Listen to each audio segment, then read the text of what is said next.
नमस्कार बच्चों, स्वागत है आप सबों को स्टडी टाइम यूट्यूब चैनल पर। तो बच्चों, इस वीडियो के माध्यम से कक्षा 7 क्लास का जो 7 चैप्टर हिंदी का है कलम या की तलवार, उसके अभ्यास के प्रश्न को इस वीडियो के माध्यम से जो इसको समझाने वाले हैं। तो चलिए देखते हैं अभ्यास का प्रश्न। जो फर्स्ट प्रश्न है कहता है पाठ से जो है उसे देखिए, समझिएगा पहले क्वेश्चन को, उसके बाद जो इसको आंसर को अपने से भी सोचने का प्रयास कीजिएगा, क्योंकि आंसर सोच लेंगे आप तो इसको अच्छा रहेगा, क्योंकि आपको परीक्षा में जो इसको सोचकर आपको आंसर लिखना होगा। तो चलिए देखते हैं। फर्स्ट प्रश्न कहता है पाठ को ध्यान में रखते हुए बताइए कि आप कलम या तलवार किसे चुनना पसंद करेंगे, कारण सहित उत्तर दें। देखिए, फर्स्ट क्वेश्चन में कहा जाता है कि आप जो है सो पाठ को ध्यान में पूरा तरह से रखते हुए आपके पास दो चीज़ें कलम है या तो तलवार है, तो आप कलम या तलवार में से दोनों में से आप किसको चूज करेंगे, किसको चुनेंगे, किसका चुनाव करेंगे, वही आपको पूछा जा रहा है। तो देखिए आंसर में जो इसका उत्तर है उसमें लिखते हैं, जैसे हम कलम का चुनाव करना चाहिए। जो हमें जो है सो किसका कलम का चुनाव करना चाहिए। अब देखिए क्यों, क्योंकि कलम बहुत भरोसामंद है, अर्थात कलम से निकले शब्द चिंगारी बनकर विचारों को बदल देता है तथा विचार और भावों को बदल देता है तथा बड़े बड़े हस्तियों को कलम से डर होता है। देखिए, कहने का अर्थ ये बनता है, आंसर जो इसका उत्तर है कि अगर आप कलम का चुनाव करते हैं आप, तो जो सो बड़े बड़े हस्ती भी जो सो कलम से डरते हैं। और कलम जो है सो कलम से जिस प्रकार जो अक्षर निकलते हैं, लिखा जाता है, जो अक्षर बनते हैं, वो जो सो चिंगारी के समान जो सो निकलता है। चिंगारी के समान जो सो कलम का अक्षर बनता है, ये जो सो लेखक कहते हैं। उसके बाद जो सो दूसरा प्रश्न है, देखिए कहता है दूसरा प्रश्न, कविता में कलम को महत्वपूर्ण बताने के पक्ष में क्या क्या तर्क दिए जा सकते हैं। कि कविता में जो है सो कलम को जो सो सबसे महत्वपूर्ण बताया गया है, तो इसके क्या क्या जो है सो इसके पक्ष में जो सो क्या क्या तर्क दिए जा सकते हैं। तो देखिए कहा जाता है इसका उत्तर में कि कलम देश की बड़ी शक्ति है, भाव जगाने वाली, दिल की नहीं दिमाग में आग लगाने वाली शक्ति है। कलम का यही पक्ष है। देखिए, कहने का अर्थ है कि कलम देश का क्या है, बहुत बड़ा शक्ति है। अगर आपके पास कलम का चुनाव करते हैं आप और इसका पक्ष देखना चाहते हैं, तो जो सो कलम जो सो देश का बहुत बड़ा शक्ति है। और भाव जगाने वाली, दिल की नहीं दिमाग में आग लगाने वाली शक्ति है। और भाग जगाने वाला, दिल में भी ये जो सो भाग ले लेता है, और दिमाग में जो सो क्या होता है, आग लगाने का कलम में जो सो शक्ति होता है, पावर होता है। और यही सब जो सो कलम का पक्ष है। अब अगला प्रश्न देखते हैं, जो प्रश्न संख्या 3 है। देखिए, प्रश्न संख्या 3 कहता है कविता में कलम और तलवार शब्द का क्या अर्थ, क्या आशय है। कि कलम और तलवार शब्द का जो क्या आशय है। तो देखिए इसका उत्तर में देखिए, कलम शब्द का आशय है कि ऊंचे विचार और ऊंचे भाव को प्रकट करता है। अगर आप कलम का चुनाव करते हैं तो आप जो सो ऊंचे भाव और विचार को जो सो उस रूप प्रकट करते हैं। अगर आप जो सो तलवार का जो सो चुनाव करते हैं तो जो सो आप जो सो हिंसक जीव का जो सो क्या करते हैं, प्रकट करते हैं।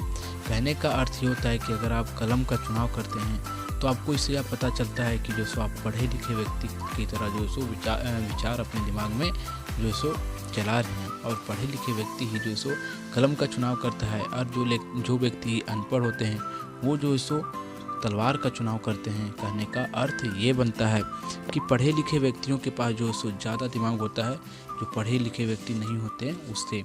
अब अगला प्रश्न जो है इसका चौथा प्रश्न कहता है विचारों के जलते अंग्रेज का क्या अर्थ है, क्या भाव है।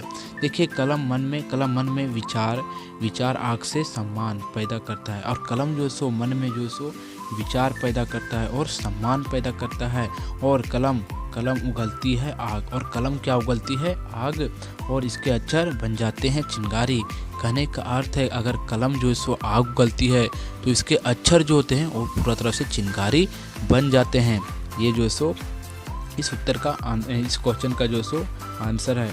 अब अगला प्रश्न है, देखिए अक्षर की तुलना चिंगारी से क्यों की गई है। अब लेखक कहते हैं, या इस प्रश्न का जो सो जवाब पूछा जा रहा है कि लेखक जो कहते हैं कि अक्षर को जो सो चिंगारी का जो सो उपाधि क्यों दिया गया है, उसका तुलना उसी से ही क्यों किया गया है। तो देखिए, कलम से लिखी गई अक्षर जिसे पढ़कर मन की आग के समान जला देती है, और इसका अक्षर जो सो चिनगारी कही जाती है, इसीलिए जो सो इसका अक्षर जो सो चिनगारी। देखिए अगर आप जो सो किसी प्रकार का जो सो आपके पास संदेश आया है जो सो कलम से लिखा हुआ है, तो अगर आप उसको पढ़ते हैं, अगर आपको जो सो बहुत बुरा संदेश आया तो आपके मन में जो सो क्या होता है, वो पूरा आग की तरह जो सो जल उठता है।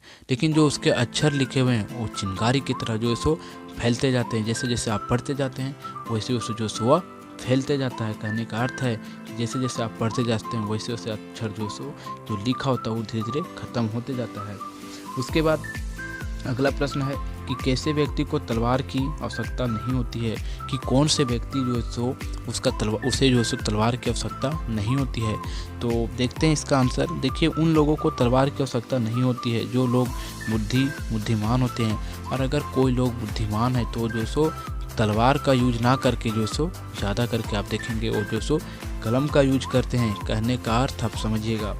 और साथ ही ऊंचे भाव और विचार वाले व्यक्ति भी ऐसे ही होते हैं कि वह जो सो तलवार का उसे चुनाव करना नहीं पसंद, अच्छा नहीं लगता है। लेकिन वो व्यक्ति जो होते हैं वो जो सो कलम का ही चुनाव करते हैं। फिर अगला प्रश्न कहता है कि तलवार कब बहुत ज़रूरी हो जाती है। और अगला प्रश्न में पूछा जाता है कि तलवार जो सो सबसे ज़्यादा ज़रूरी कब हो जाती है। तो देखिए तलवार का भी जो सो कुछ विशेष बातें हैं, वो जो सो कुछ समय पर विशेष हो जाता है, यानी कि उसका बहुत महत्वपूर्ण हमारी ज़िंदगी में बढ़ जाता है। तो देखिए जहाँ हृदय में सदैव प्रतिरोध की ज्वाला जल रही हो, वहाँ पर तलवार की बहुत ज़रूरत हो जाती है।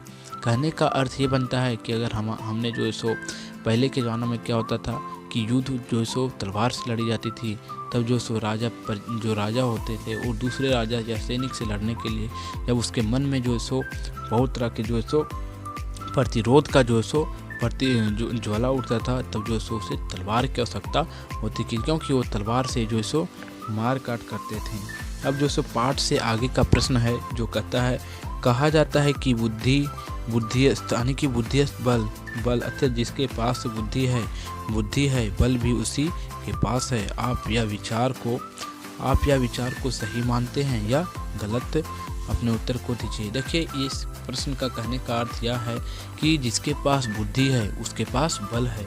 तो सबसे पहले आप जो सो आपको एक उदाहरण देके समझाते हैं कि आप समझने का प्रयास कीजिएगा कि देखिए आपके पास अगर बुद्धि है तो जो सो आपके पास बल का जो सो बल खुद ही आ जाएगा। अगर आपके पास बुद्धि नहीं रहेगा तो आप जो सो बल का प्रयोग बल रहने का पर भी जो सो आप नहीं कुछ कर सकते हैं। जैसे हमें जो सो एक कहानी इस प्रकार याद आ जाती है, जैसे कि हाथी के बाद जो सो बहुत बल होता है, लेकिन आप हाथी और चींटी वाली कहानी जो सो जानते होंगे। तो हाथी के पास क्या होता है, बहुत ज़्यादा बल होता है, लेकिन चींटी के पास जो सो क्या होता है, बुद्धि अधिक होता है, उसे तो बल नहीं होता है, लेकिन वो हाथी के सूंड में जो सो चला जाता है, नाक में चला जाता है, जिसके कारण से जो सो हाथी के पास इतना बल रहने के बावजूद भी उसे जो सो बस कर देता है। तो बल से बड़ा सो जो है सो बुद्धि है, और आपके पास अगर बुद्धि है तो आपके पास बल भी है। ये जो सो हमारा कहने का अर्थ बनता है। अब इसका जो सो उत्तर देखते हैं। देखिए उत्तर क्या करता है, बुद्धिमान व्यक्ति किसी भी बलशाली व्यक्ति को कभी भी चकमा दे सकता है। जैसे कछुआ ने जो सो क्या किया था, खरगोश को जो सो दौड़ में हरा दिया था। और एक आपका पास उदाहरण है कि जो कछुआ जो खरगोश जो है वो अपने दिमाग से जो सो शेर को जो सो कुआं में डुबा देता है। आप ये कहानी भी भली भांति जानते होंगे कि शेर जो होता है वो जो सो रोज़ एक ना एक दिन जो सो हर जंगल वाला जानवर को खाता है। तो एक दिन जो सो खरगोश का बारी आता है और अपना वो चतुराई से बुद्धि से जो सो शेर को कुआं में गिरा देता है। ये कहानी भी आप भली भांति जानते होंगे। तो आप वहाँ आप इस बात से जो ये सब उदाहरण सब समझ सकते हैं कि बुद्धि जिसके पास है उसके पास बल भी है, और बल से बड़ा जो सो बुद्धि है। अब अगला प्रश्न जो पाठ से आगे है, क्वेश्चन नंबर 2 कहता है कि क्या आपने कभी कमज़ोर प्राणी या व्यक्ति को अपने से मजबूत को पछाड़ते हुए देखा है।